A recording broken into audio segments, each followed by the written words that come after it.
Greetings to all, welcome to the channel SimTech05. In today's video tutorial, I will show you how to export 2D meshing for the ANSYS Fluent or any other CFD software. In the previous video of series, I discussed on 3D model. If we have 3D model likewise, how we can mesh it, how we can define those inlet and outlet and wall and float domain. For the 3D component, we simply need to create a 2D element on the 3D face. Then we can define those 2D element as inlet, outlet and wall element. If I hide my wall elements, let have a look on that. These are the body element actually. These are the float domain. Okay. And this is again, I am going to show my wall elements. Those are basically 2D elements. So it is very clear, if you have 3D component, you need 2D elements for inflow, outflow and wall component. But what about the 2D component? Of course, if we have 2D component, then we need 1D element to define as a wall, inlet, outlet and so on. So now the important question is only how to create those 1D element. Okay. For 3D component, I already uploaded a video in which I explained how to clean up the geometry, how to use CFD meshing, CFD tetra meshing, and how we can create 2D element on the 3D elements to make them wall and inlet and outlet. Okay. So now we are talking about the 2D component. So here we have number of elements, number of component. I am going to delete those all and will tell you again. So simply deleting those. Here we have some wall element, those wall element, or simply you can say this 2D mesh I am not going to create again, or assuming that this element are available with the component. Likewise, we don't have these two component also. We have only one plate component likewise. Okay, and that plate component I already meshed in this way. If you are worrying about the meshing, I already uploaded number of video on the 2D meshing, you can go with them. So basically this component I have, and if I go for hiding my geometries, only elements are remains. Let me switch on the HyperMesh user profile. Just go with HyperMesh, default HyperMesh and click on OK. In previous video where we have 3D manifold component, I told you that you have to go with here tool and faces options to create the faces of the 3D element, or we can say to create 2D element on the 3D element. But here this options will not work. Okay, because this options is to create 2D faces from the 3D element, but now we want here 1D elements. Okay, so to create 1D element, you need to go with some other options that known as edges options, just about the faces here. And this one is my component. Select the component and simply you need to click on create edges, or we can say find edges. When you click on find edges, look at here we have only one component, not here, here we have only one component, that is the plate component. When you click on that find edges, one more component is created by name of edges. So that is nothing but your 1D element. These edges are nothing but your 1D element.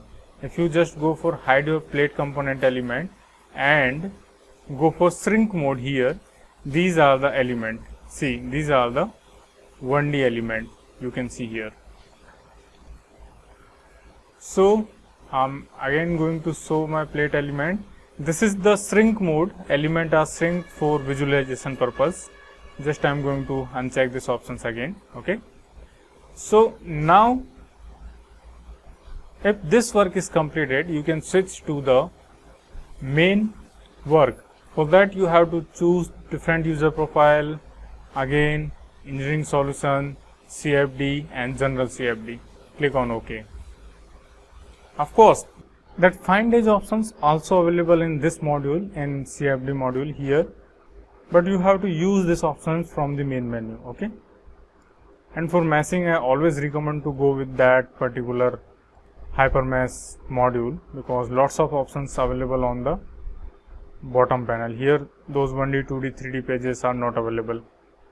Okay, so The next important target is simply need to create number of components like inlet component, outlet component, wall component, and etc. See, here we have only two components. Just go with boundary condition, components, and CFD.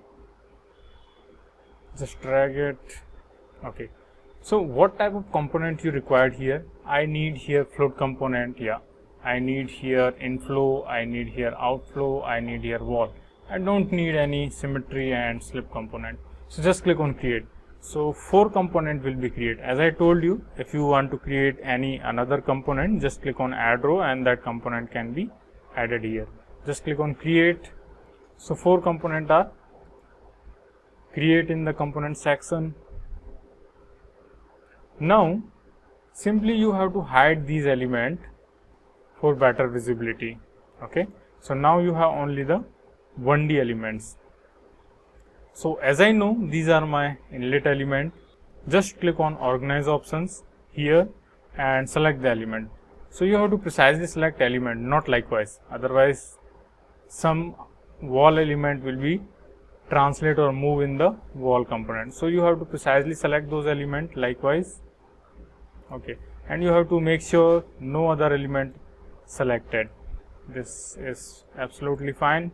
The destination component is my inflow and click on move, don't click on copy. Okay, click on move. See, according to the component the element color will be changed. Similarly, this is my outflow. Okay, and click on destination component, outflow, and click on move. Now you can hide your inflow and outflow, or we can say inlet and outlet. So you can easily select those other element as wall. Click on wall and click on move. Now again I can hide those wall element also, and I'm showing my original 2D elements. Okay, so these are nothing but my fluid domain. These elements are representing fluid domain. Again click on those elements, select those all elements likewise, and destination component is now fluid domain and click on move. Okay, now my work is completed. Just on the or show the inflow, outflow, and wall, and you can see very beautifully software create walls, inflow and outflow with fluid domain. Now these two components, the edge component that we created or the original component, these two components we don't want. So simply you can right click and delete those components. Okay, make sure whatever geometry work you did, that is available in this auto component actually. Okay, let me show you. This work is available in this geometry component.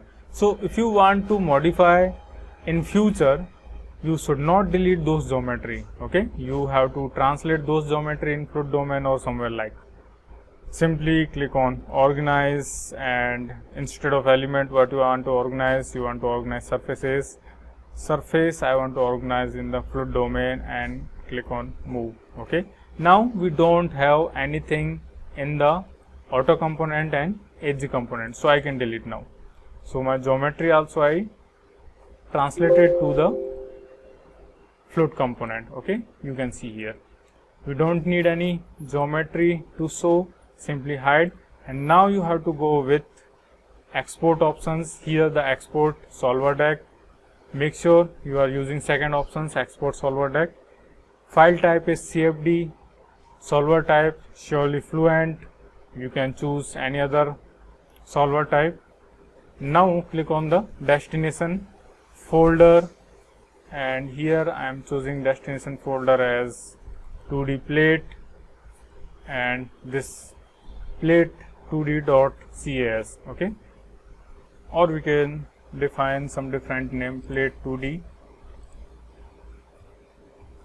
new. Click on save and click on export. Make sure you click on 2D model before exporting, because this is my 2D model, this is not a 3D model. If you click on 3D model, it will simply show you the error message. Click on export, some message, you can read that, and it will showing the file is created in this folder. Simply click on OK. Now switch to the Fluent. So I'm opening Fluent.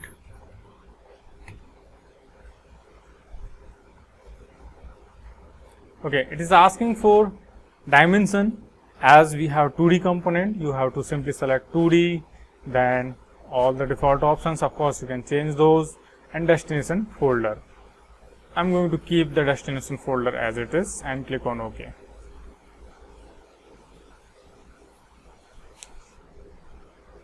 Okay, Fluent is ready, and to open the file just go here, file, read and read.cache file. Okay, and you have to choose the folder. I think, yeah, say hypermesh folder I have here somewhere. Yeah, this one is hypermesh folder, CFD mesh, 2D plate, and this one plate 2D new.cas case file, and click on OK. So it shows some messages and import our file. By representation of color itself, we can say the fluid domain, inlet, outlet and wall imported precisely. Okay, in boundary conditions here also we can say, yeah, inlet and inlet domain I have, and then internal domain or fluid domain I have, outlet domain and wall domain, those all things I have. And now you can perform analysis very easily. So that's all for this video tutorial. Hope now you are very clear to importing geometry for the ANSYS Fluent especially. Not only the ANSYS Fluent, you can import geometry for other CFD solvers also in the same way, same manner. Thank you. If you have any question or query, you can ask me on the comment section, or we have community group, CAE community group on Facebook and Telegram. You are most welcome to join there. Those links also available in the description. You are most welcome to join there. Thank you all.